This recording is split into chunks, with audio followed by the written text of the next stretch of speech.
Hello everyone, I got 6 jokes for you today. A redneck from Kentucky finally gets married to his sweetheart. On their wedding night, he finds his bride dressed in the most alluring piece of lingerie he's ever laid eyes on. With a sultry look, she says to him, "I want you to know that you'll be my first and only man." The redneck's face turns beet red with anger. He quickly puts his clothes back on, grabs his wife, and throws her in his truck. Without a word, he drives her straight back to her parents' home and drops her off. Confused and concerned, her father calls the redneck a few minutes later to ask what's the matter. To which the redneck replies, with a huff of indignation, "Well, if she ain't good enough for her own family, she sure as heck ain't good enough for mine." An elderly couple were on a road trip across the country. The woman was behind the wheel, cruising along, when she got pulled over by a highway patrol officer. The officer approached the car and said, "Ma'am, did you know you were speeding?" The woman was hard of hearing, so she turned to her husband and asked, "What did he say?" The old man yelled back, "He says you were speeding." The patrolman continued, "May I see your license, please?" The woman turned to her husband again and asked, "What did he say?" The old man yelled, "He wants to see your license." The woman handed over her license to the officer. As the patrolman inspected it, he said, "I see you're from Arkansas.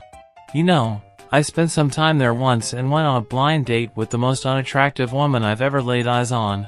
The woman turned to her husband and asked, "What did he say?" The old man, with a grin on his face, yelled back, "He thinks he knows you." 3 friends meet their untimely end together in a tragic accident, and they all find themselves in heaven. Upon arrival, St. Peter greets them warmly, but informs them, "We only have one rule here in heaven, do not step on the ducks." As they enter the heavenly realm, they're astonished to see ducks everywhere, covering every inch of the place. Trying to avoid stepping on any ducks proves to be a real challenge.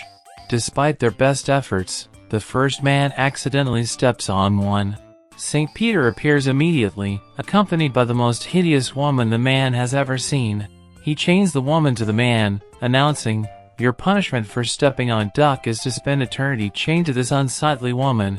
The following day, despite being extra cautious, the second man also unintentionally steps on a duck. Once again, St. Peter shows up, this time with another equally unattractive woman.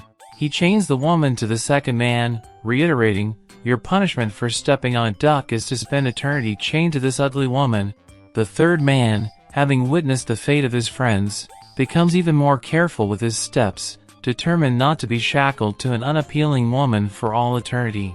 Miraculously, he manages to avoid stepping on any ducks for several months. One day, however, St. Peter appears out of the blue with the most stunning woman the man has ever seen. She's statuesque, breathtakingly beautiful, and simply oozes sensuality. Without uttering a single word, St. Peter chains the gorgeous woman to the third man. Overwhelmed with joy, the man exclaims to the woman, "I can't imagine what good deed I've done to deserve being chained to you for all eternity." The woman, with a wry smile, replies, "I'm not sure about you, but I stepped on a duck." A man left work on Friday afternoon, and instead of heading home like he usually did, he decided to stay out for the entire weekend, going hunting with his buddies and spending his entire paycheck on the adventure. When he finally returned home late Sunday night, he was met with a furious wife who relentlessly barraged him for nearly 2 hours, scolding him for his careless and inconsiderate behavior. Exhausted from her tirade, the wife finally stopped nagging and proposed a question, "How would you like it if you didn't see me for 2 or 3 days?" Grinning, he quickly replied, "That would be absolutely fine with me." Monday came and went, and he didn't catch a glimpse of his wife. Tuesday and Wednesday followed suit, with no sign of her anywhere. Then, on Thursday, the swelling around his eye had finally subsided just enough that he could faintly see his wife out of the corner of his left eye. Leroy was a worker at a small, quaint pharmacy in Arkansas, but his skills as a salesman left much to be desired. Time and time again, he just couldn't seem to find the item the customer needed. Arnold, the owner, had grown increasingly frustrated with Leroy's inability to make a sale, and he decided to give him an ultimatum. He sternly warned Leroy that if he missed one more sale, he'd be out of a job. As luck would have it, a man walked into the pharmacy shortly thereafter, coughing and hacking away. He approached Leroy and asked for their best cough syrup to relieve his symptoms. Leroy, determined to make the sale and keep his job, searched high and low for the cough syrup but just couldn't locate it. Desperate and remembering Arnold's warning, he grabbed a box of laxatives off the shelf, sold it to the man, and instructed him to take the entire box at once. The customer, trusting Leroy's recommendation, complied and then made his way outside, leaning against a post for support. Arnold, who had been observing the entire exchange, confronted Leroy and demanded to know what had just happened.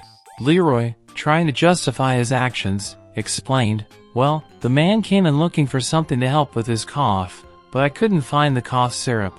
So, I gave him laxatives instead and told him to take the whole box in one go." Arnold's face turned beet red as he exploded. "You did what? Laxatives aren't going to cure a cough. They're for a completely different issue." But Leroy replied, "I think you'll find they will. Just take a look at him. He's too afraid to cough." Three vampire brothers, known far and wide for their individual prowess, decided to hold a competition to determine which one of them was the most powerful.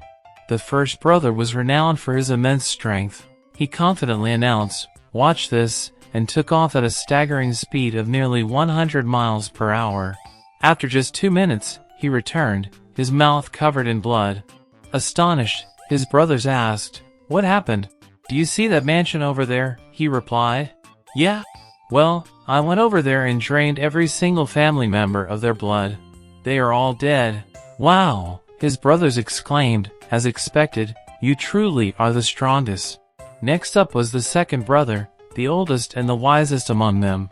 "Watch and learn, boys," he said, before taking off even quicker than the first, reaching 150 miles per hour. 5 minutes later, he returned, his mouth, neck, and even his hands covered in blood. "What happened?" his brothers inquired, amazed. "You see that village over there?" "Yeah," they responded. "I went over there and killed every last person in the entire village. Not a single soul was left alive."